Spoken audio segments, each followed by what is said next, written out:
সামান্য সময় জাহান্নামে থেকে আল্লাহ তাআলা একটি নদীতে নিয়ে তাদের গোসল করাবেন। সেই নদীর নাম কি? সেই নদীতে ডুব দিলে কি হয়?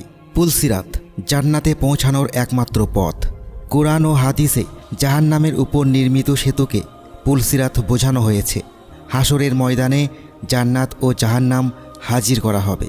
জাহান্নামের উপর স্থাপন করা হবে পুলসিরাত। এর শেষ প্রান্তে থাকবে জান্নাত।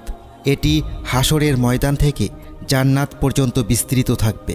হজরত আবু সাঈদ খুদরি রাদিয়াল্লাহু আনহু বর্ণনা করেন, আমরা বললাম, হে আল্লাহ রাসূল, পুলসিরাত কি?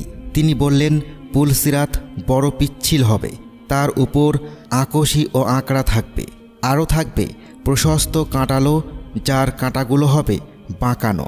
ইমানদার ব্যক্তিরা কেউ পার হবে চোখের পলকের গতিতে, কেউ পার হবে বিজলির গতিতে, কেউ পার হবে